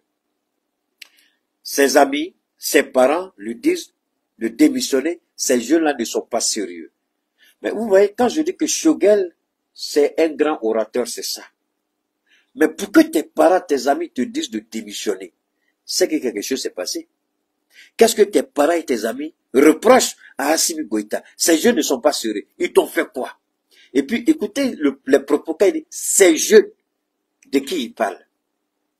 Il parle des 5 colonels. Alors, mais il essaie il est fort, hein? Il présente, c'est-à-dire que lui, il souffle le chaud et le froid en même temps. Il est très fort dedans. C'est pourquoi je dis c'est un grand orateur, mais un petit politicien. Ici, les parents disent, les parents disent, les parents disent, les parents disent. Les amis disent, les amis disent, les amis disent. Il faut démissionner. Mais qu'est-ce qui s'est passé pour que tes parents disent il faut démissionner? Qu'est-ce que tu leur as dit? Qu'est-ce qu'ils ont attendu? Moi, je suis dans une relation, et puis on vient me dire, ah non, c'est comme ça, c'est comme ça. Je dis, mais moi, je suis dans ma relation, je suis dans ma chose là. Moi, je sais ce qu'il y a dedans. Toi, ce qu'on t'a dit là, ouais, il n'y a pas de vérité qui est dedans. Et puis, ça là, à tout moment, qu'à boire d'accord, il n'aurait même pas dû dire ça ouvertement. Mais il se fait filmer, et puis il met sur les réseaux. Lui croit que quand il fait ça, il crée un petit chantage, un petit doute dans la tête des militaires. S'ils ont l'intention de le lâcher, ils vont réfléchir par 2 fois avant de le faire. Tout ça, ce sont il s'est fait à dessein. Tout ça, c'était fait à dessein. C'était de créer une crise entre eux là-bas. Ça, c'était fait à dessein. Il n'avait pas besoin de rendre tout ça public. C'est pourquoi je dis c'est un petit politicien. Un vrai politicien, il fait pas ça. S'il avait été officiellement accusé de quelque chose, comme Donald Trump l'a été officiellement, là, c'est autre chose. Tout ce qu'il dit ici, c'est spéculation. Il ne fait que spéculer. Il n'a pas été ouvertement accusé, ni par le président, ni par aucun membre du gouvernement. Alors, pourquoi lui, il laisse les gens s'attaquer à son président et au motif de dire, ces jeunes ne sont pas sérieux. Ils ne sont pas sérieux. Qu'est-ce qu'ils ont fait? Qu'est-ce que le président a fait pour ne pas être sérieux? Qu'est-ce qu'il a fait? Est-ce que lui, à son âge, devait venir s'asseoir devant les gens, être filmé, dire, ces jeunes-là ne sont pas sérieux. Voilà ce que mes parents ont dit. Donc, il dit quelque part ici, mes parents m'ont mis la pression. Mes amis m'ont mis la pression. Quelqu'un qui a 50 ans en politique, on lui met la pression. Toi, tu as 50 ans en politique, tu es avec un président, et tu ne sais pas comment le gérer. Tu es dans une relation de partenariat, tu es avec des militaires, tu ne sais pas comment les gérer. Ce sont les parents qui mettent la pression. Moi, au début, moi je ne suis pas un homme politique, mais je peux dire ça, mais c'est une seule fois. On a essayé de me mettre la pression, et je ne suis même pas sorti sur les réseaux pour le dire.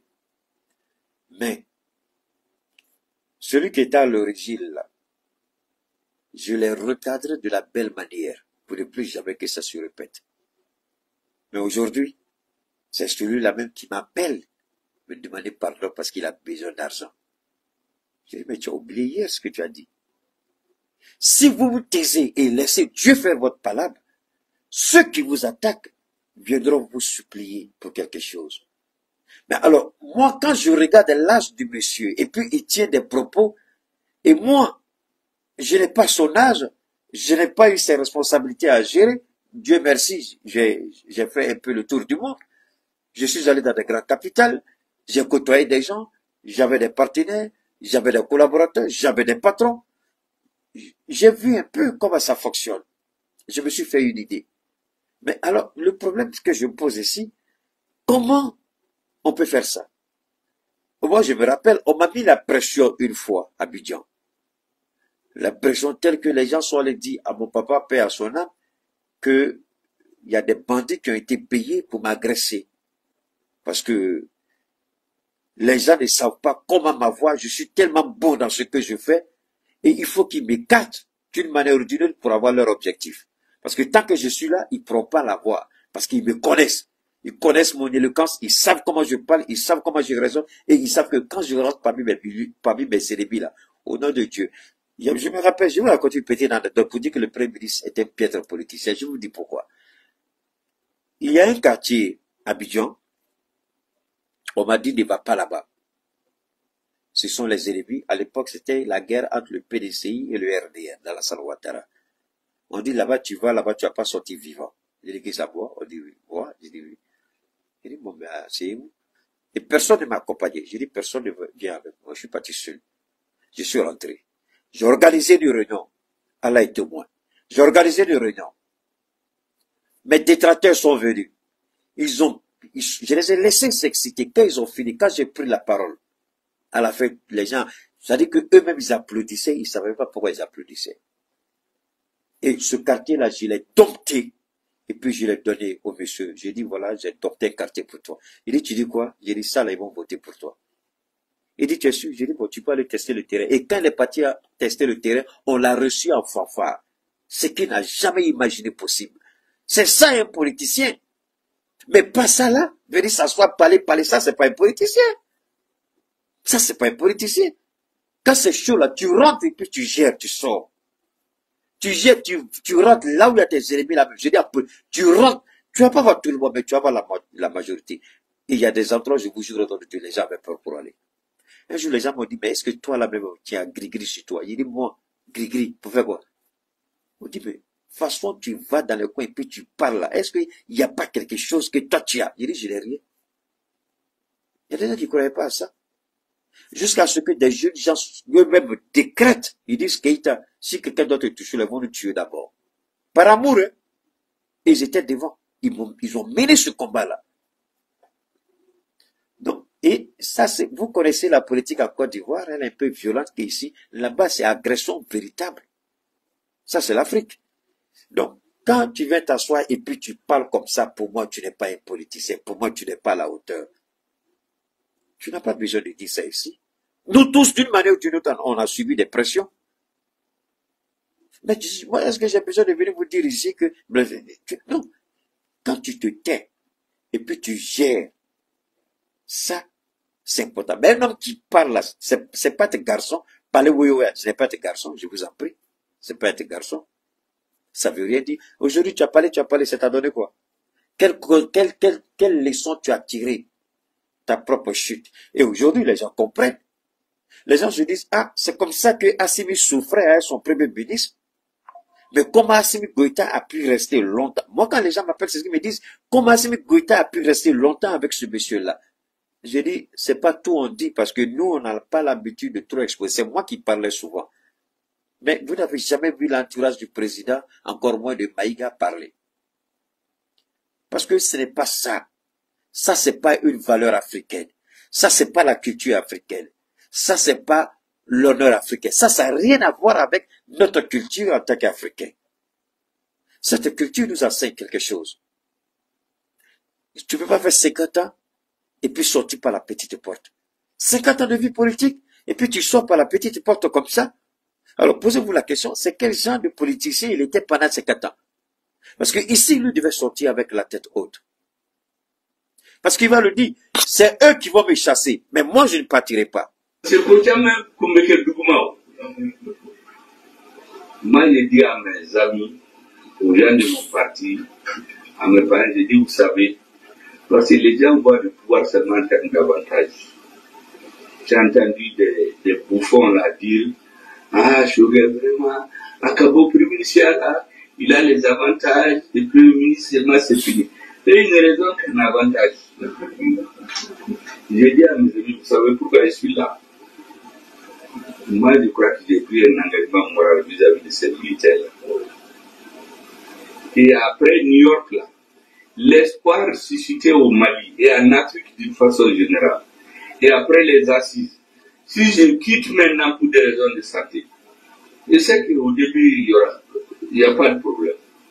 Mais ce qui va arriver, c'est pour... Donc, vous comprenez maintenant, Vous avez compris. Choguel donne ici raison à Keïta. Je vous en prie. Vous vous rappelez qu'est-ce que je vous ai dit? Je vous ai dit le président Assimi Goïta, après avoir écouté, reçu les conseils des médecins, la proposition des médecins de décharger Choguel. Alors vous comprenez que Choguel n'a pas apprécié. Vous n'avez qu'à écouter cette petite partie-là pour comprendre que Choguel n'a pas accepté. Il n'a pas apprécié. Il le dit. Il dit même si je pars pour des raisons de santé.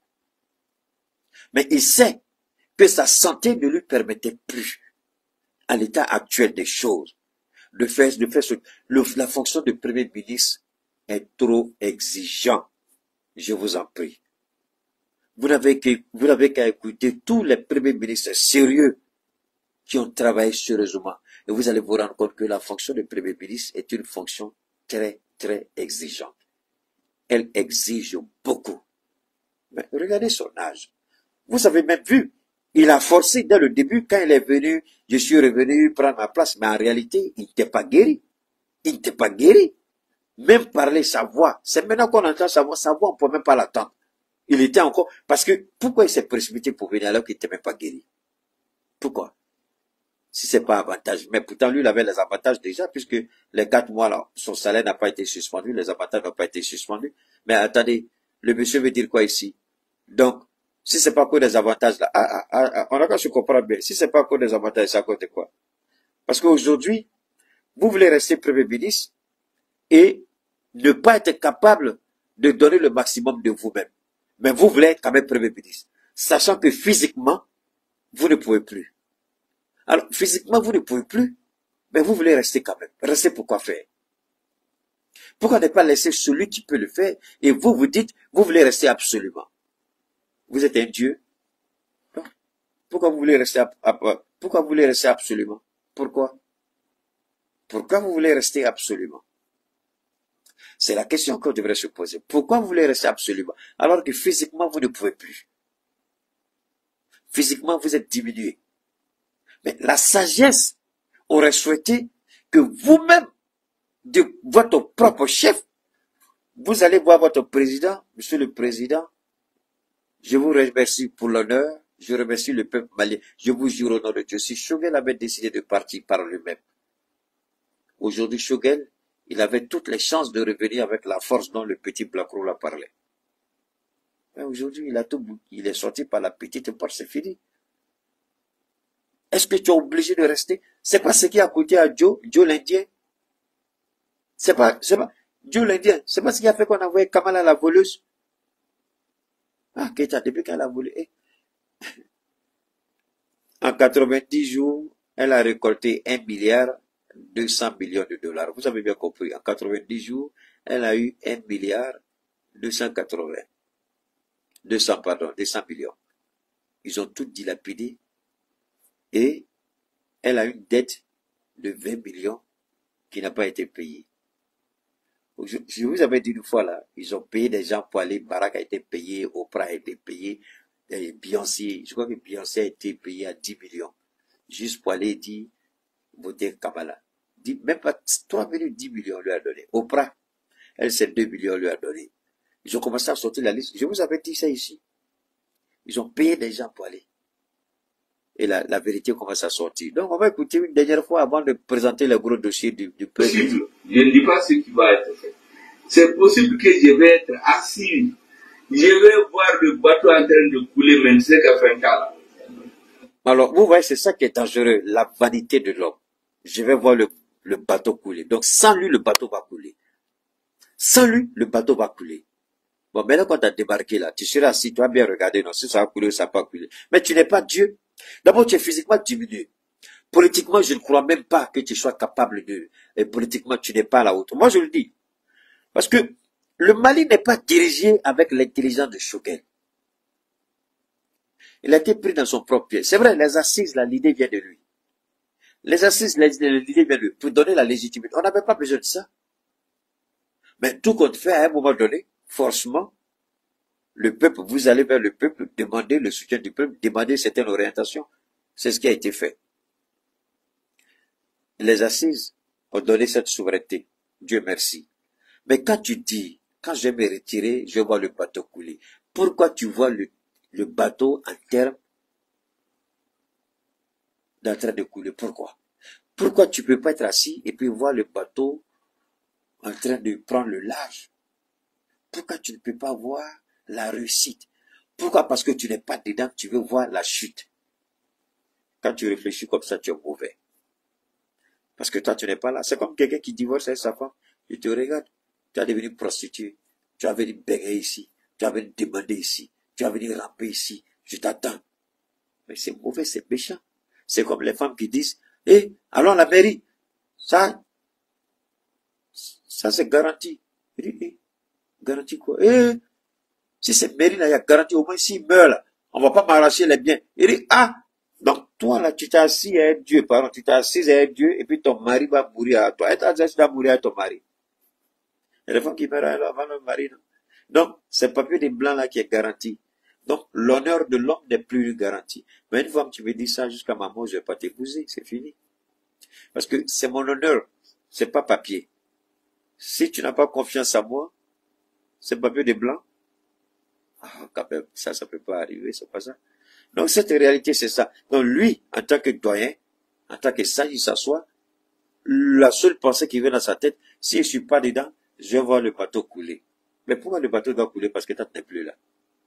Le fait même de penser à ça, même, c'est méchant. C'est méchant. C'est pourquoi j'ai dit, c'est pas un bon politicien. Parce que, quand vous êtes bon politicien, vous ne souhaitez jamais le mal à votre pays. Même dans votre pire sommeil. C'est pourquoi je vous ai dit de quel Mali il parle.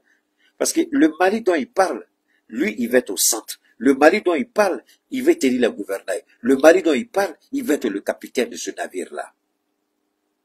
C'est pourquoi il dit, je m'assois et puis regarder le navire couler. Mais pourquoi tu ne peux pas t'asseoir et puis voir le navire prendre le large sans couler? Pourquoi tu penses que forcément ça doit couler parce que toi, tu n'es pas dedans? Pourquoi? Ça c'est... Pourquoi j'ai du mal? Pourquoi? Si d'aventure quelque chose arrive, je vais m'en vouloir jusqu'à la fin de mes jours. Donc, ne trouve là. Nous, c'est comme des enfants. Nous, il décision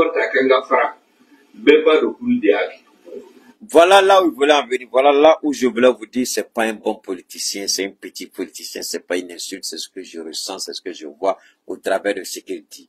Moi, je vais pas les abandonner. Je vais les insulter matin, midi, soir. Je vais pas les abandonner. Je vais les humilier. Je vais pas les abandonner. Je ne partirai jamais. La démission n'est pas dans mon langage. Mais si eux-mêmes ils me chassent là, le monde saura que c'est eux qui m'ont trahi. Est-ce que vous croyez que ça, c'est le langage d'un bon politicien, d'un grand politicien? Je vais pas partir, mais je vais vous allumer tous les jours.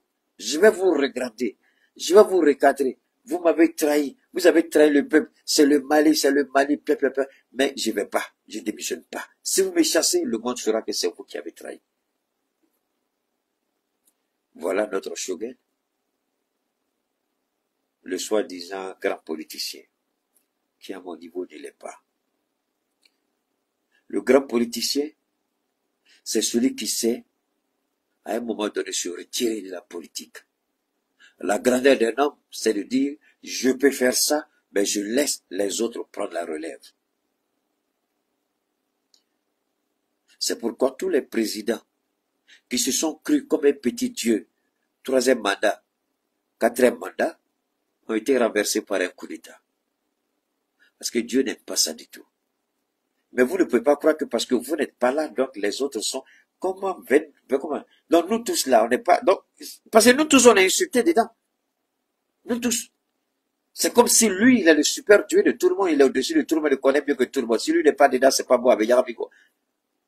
Mais le fait même de dire que moi, je ne vais pas si méchant, ça le monde saura que c'est moi, je pense que c'est méchant. C'est méchant. Ce n'est pas digne d'un grand homme en politique. Mais comme moi, je ne le considère pas comme un grand homme en politique, c'est mon avis, c'est pas une insulte. Je ne le considère pas comme un grand homme si j'ai le droit de penser ce que je veux. Je ne l'insulte pas. Je ne le vois pas comme un grand homme. Je ne le conçois pas comme un grand politicien. Pour moi, c'est un piètre politicien, c'est-à-dire un petit politicien. C'est pas parce que vous avez fait 50 ans dans la vie politique que vous êtes un grand politicien. Mais cependant, je reconnais que c'est un grand orateur. Il parle. Ce qui va nous permettre d'entrer dans notre deuxième partie de notre direct, les grands dossiers qui attendent le Premier ministre. Les grands dossiers, avant de commencer les grands dossiers, je vais vous faire écouter rapidement cette, voilà, ici, rapidement, voilà.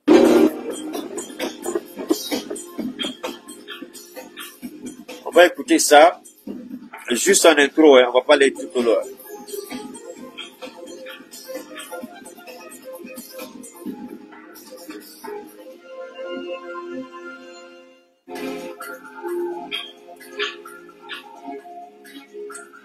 À la une de ce 20h, le président de la transition reçoit le ministre en charge de la sécurité de la Confédération des États du Sahel.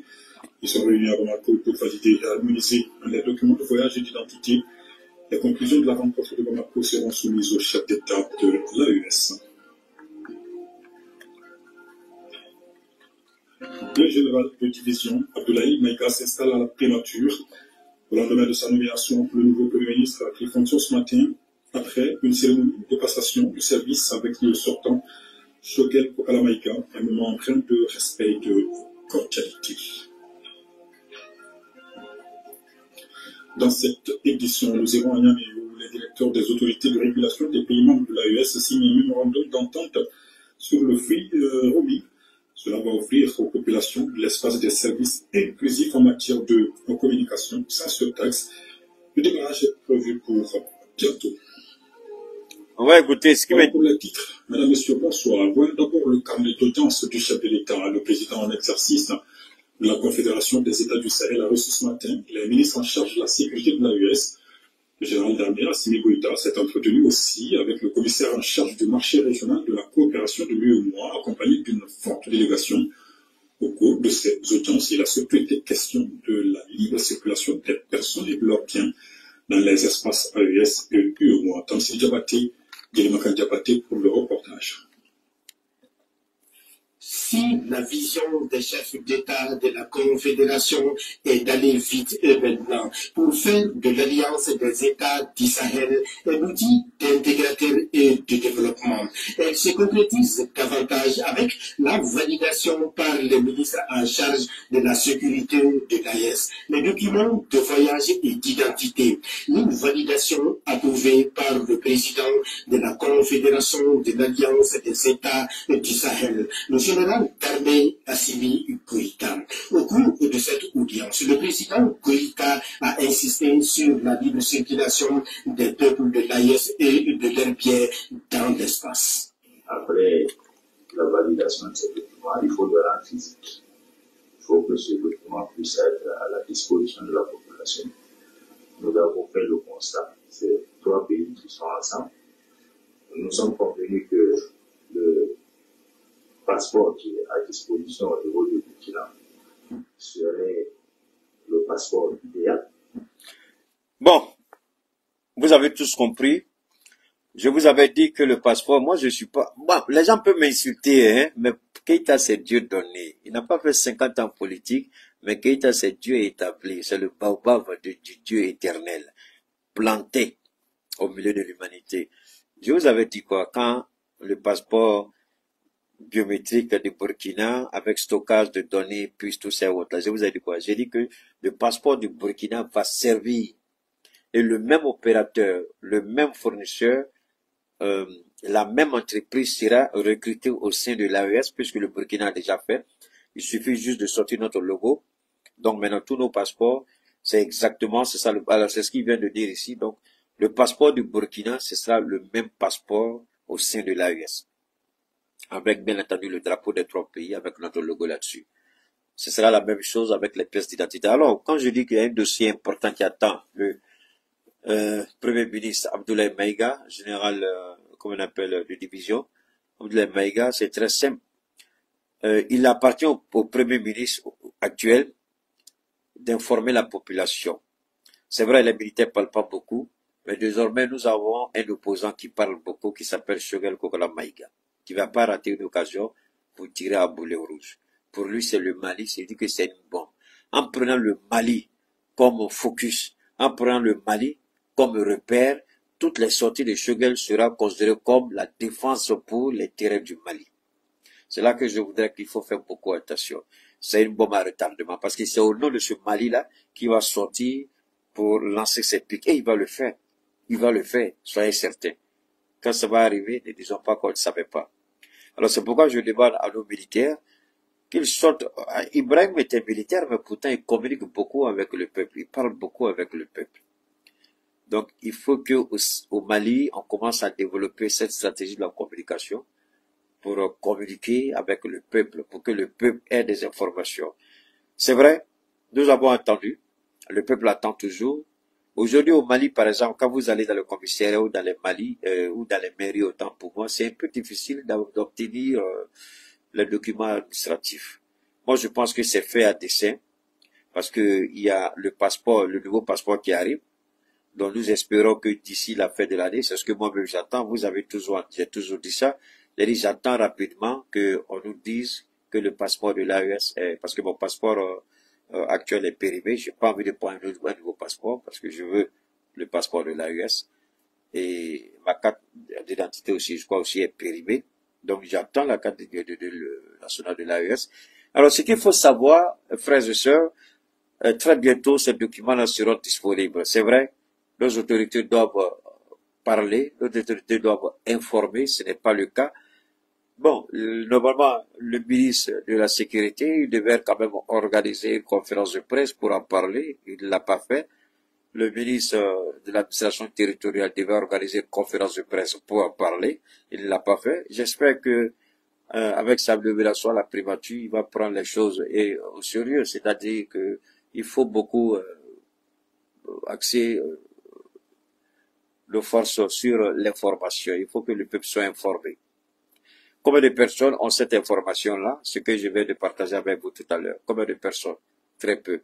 Donc il appartient à nos autorités d'organiser quand même des conférences de presse pour expliquer certaines choses. Parce que quand il y a pénurie de tel ou tel document dans tel ou tel commissariat ou sur l'ensemble des commissariats, sur l'étendue du territoire national, cela relève de la compétence du ministre de la Sécurité.